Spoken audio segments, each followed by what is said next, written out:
ఓం ఓం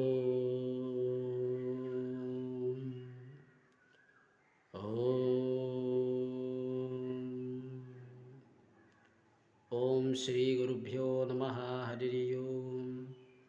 ఓం గణానాం త్వా గణపతిగుం హవామహే కవిం కవీనాముపమస్త్రవస్త్రమం జ్యేష్ఠరాజం బ్రహ్మణం బ్రహ్మణస్పతః నః శృण्वन्योनितिविषेदसाधनं प्रणो देवी सरस्वती वाजेर्वाजनीवते दीनामवित्राय वतुं गणेशाय नमः. सरस्वत्यै नमः. श्रीगुरुभ्यो नमः. हरि ओम्. ॐ रामाय रामभद्राय रामचन्द्राय वेदसे रघुनाथाय नाथाय सीतापतये नमः.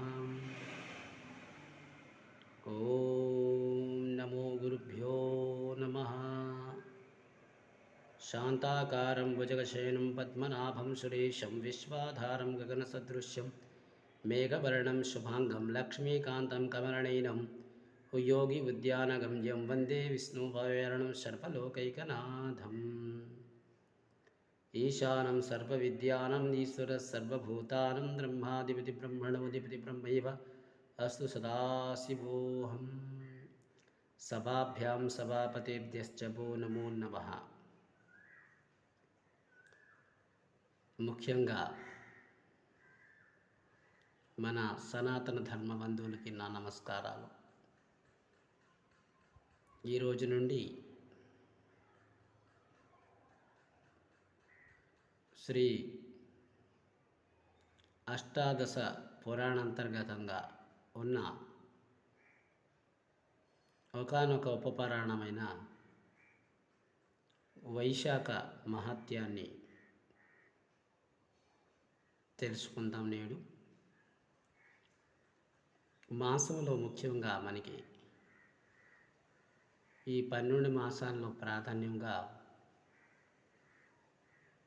కార్తీక మాసం, మాఘమాసం, వైశాఖ మాసం, ఈ 3 మాసాలు శ్రీహరితో పాటు పరమశివుడికి ప్రీతిపాత్రమైన మాసాలుగా చెప్పబడుతున్నాయి. ముఖ్యంగా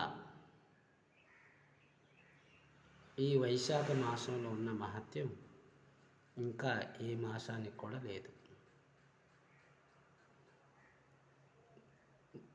ఈ మాసంలో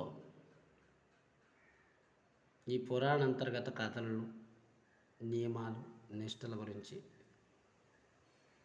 చాలా చక్కగా వివరింపబడింది. దీంట్లోటి మొదటి అధ్యాయాన్ని మనం ఇప్పుడు పఠించబోతున్నాం. ఇది స్కంద పురాణం అంతర్గతంగా వచ్చిన వైష్ణవకాండ లోపల నుండి వచ్చిన భాగం. ఇది వైశాఖ మహత్యం. నారాయణం నమస్కృత్వం నరం చైవం నరోత్తమం దేవీం సరస్వతీం వ్యాసం తతో జయముదీరయతే. సుత మహర్షి సౌనికాది మహర్షులకి వివరించిన పురాణమే ఈ వైశాఖ మహత్యం. ఒకానొక సందర్భంలో సుత మహర్షిని ఉద్దేశించి సౌనికాది మహర్షులు ఈ యొక్క వైశాఖ మహత్యం గురించి వివరించమని అడిగారు. దాన్ని ఉద్ధరించి శ్రీ సుతుల వారు ఎట్లా సెలవిచ్చారు ఏమనగా, ఈ పురాణాన్ని సాక్షాత్ బ్రహ్మదేవుడు వివరించిన పురాణంగా ప్రసిద్ధి నొందింది. మనం మొదటి అధ్యాయం కొద్దిగా పఠించినట్లయితే దాని అంతరార్థం మీకు తెలుస్తుంది. అది ఈ విధంగా ఉంది. సుత మహర్షి సౌనికాది మహర్షులు ఉద్దేశించి ఇట్లా పలుకును: మహర్షులారా వినుడు. రాజఋషి అయిన అంబిరస బ్రహ్మ మానసపుత్రుడు నారదుని చూసి నమస్కరించి, మహర్షి, మీరు అన్ని మాసముల మహత్యమును వివరించెదరు. అన్ని మాసములందున వైశాఖ మాసం మిక్కిలి ఉత్తమమైనదని, శ్రీ మహావిష్ణువుకి మిక్కిలి ప్రీతికార పాత్రమైనదని, వైశాఖ మాసం శ్రీ మహావిష్ణువుకి ఇష్టమగు దగ్గని కారణమేమి? ఈ మాసమునందున విష్ణు ప్రీతి పాత్రులైన ధర్మములేవి? మానవుడికి ఆచరించిన దానములేవి? నాని ఫలితాలు వివరింప కోరుచున్నారు. పూజ, దానము మున్నిగుని ఏ దైవమును ఉద్దేశించి చేయవలనని, వాని ఫలమెట్టిదని, పూజా ద్రవ్యమెట్టివని మున్నిగుని విషయాలు దయించి వివరింప గోరుచున్నా అని సవినయంగా ప్రశ్నించారు. నారదుని రాజఋషి అంబిరస వినుము ఎట్లా పలికను. పూర్వం ఒకప్పుడు నేను బ్రహ్మను, మాసములు మయమును, మాస ధర్మములు వివరింపవని అడిగి తిని. బ్రహ్మం నారద, శ్రీ మహావిష్ణువు లక్ష్మీదేవికి మాసధర్మమును చెప్పుచుండగా వింటిని. నీకెప్పుడు శ్రీ మహావిష్ణువు లక్ష్మీదేవిని చెప్పిన విషయములు చెప్పుదును. మాసములన్నిటిలో కార్తీక మాసం, మాఘమాసం, వైశాఖ మాసములు ఉత్తములు. ఈ 3 మాసములో వైశాఖ మాసం మిక్కిలి ఉత్తమమని, వైశాఖం ప్రాణులకి తల్లి వలె సదా సర్వావిష్టము కలిగి ఉండినని, ఈ మాసమును అనుసరించిన స్థానము, పూజ, దానము మున్నిగిన పాపలన్నీ నశింపు చేయును. ఈ మాసం చేసిన స్థాన, పూజ, జప, దానములు దేవతల సైతం తరింపి గౌరవింపబడతారు. విద్యలో వేద విద్య వలె, మంత్రంలో ఓంకారం వలె, వృక్షములో దివ్య వృక్షమని కల్పవృక్షం ఒకటి, ధేనువులో కామధేనువు వలె, సర్వసర్పములో శేషుని వలె, పక్షుల్లో గరుత్మంతుడి వలె, దేవతలో శ్రీ మహావిష్ణువు వలె, అలాగే చతుర్వర్ణములో బ్రాహ్మణుని వలె, ప్రాణములు ఇలాగా కలవారు అంటే నరుల్లో నదిలో గంగానది వలె, కాంతి కలవారిలో సూర్యుని వలె, ఆయుధములో చక్రం వలె, ధాతువులో సువర్ణం వలె, విష్ణు భక్తుల్లో రుద్రుని వలె, రత్నములో కౌస్తుభం వలె, ధర్మహేతువగు మాసములో వైశాఖ మాసం ఉత్తమైనది. విష్ణు ప్రియమగుడి చేతన వైశాఖ మాసమును మాధవ మాసమని, విష్ణు ప్రీతికి కలిగించిన మాసంలో వైశాఖ మాసమును సాటి లేదని, అంటే వైశాఖ మాసం కంటే సాటి లేదని చెప్పారు. సూర్యుని మేషరాశి ఉండగా వైశాఖ మాసం సూర్యోదయమును ముందగే నది తటాకములు స్థానములను అనుసరించి శ్రీ మహావిష్ణువుతో సహా లక్ష్మీదేవినికి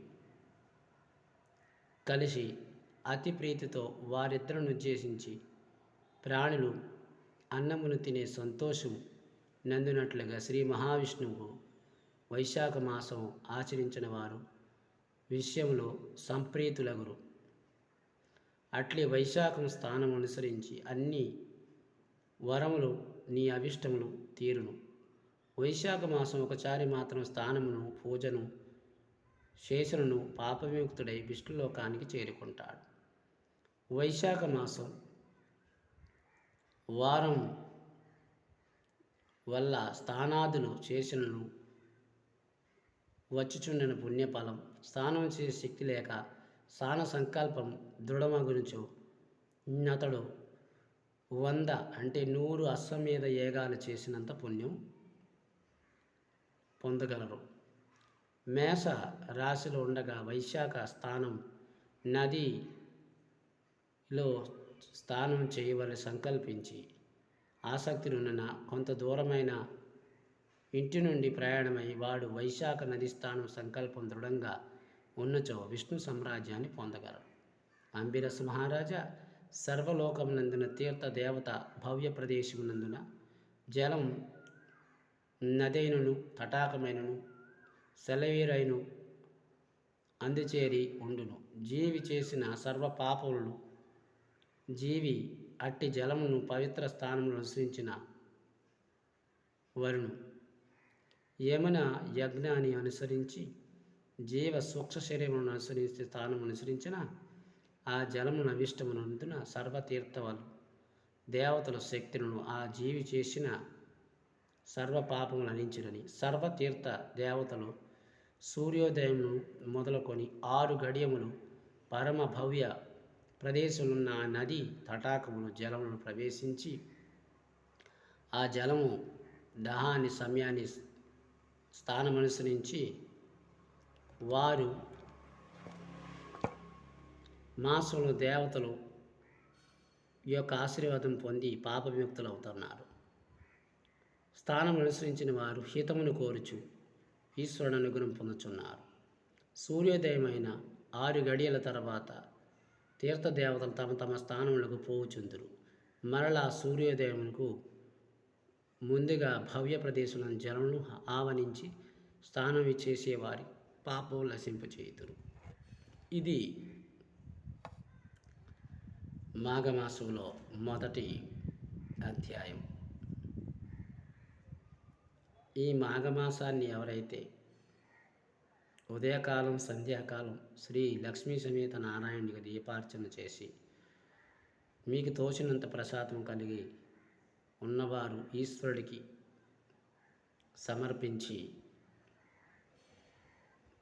మీ యొక్క నియమాన్ని బట్టి హరిహరాదులకి భేదం లేక పూజించినట్లయితే మంచి ఫలితాన్ని పొందుతారు. ఇది వైశాఖ మాసంలో మొదటి అధ్యాయం సమాప్తం. మంగళం కోసలేంద్రాయ మహానీయమాత్మే చక్రవర్తి తనూజాయ సర్వభౌమాయ మంగళం మా కాంతాయ కాంతాయ కామ్యప్రదాయ శ్రీగిరిశాయ దేవాయ వల్లినాథాయ మంగళం. స్వస్తి.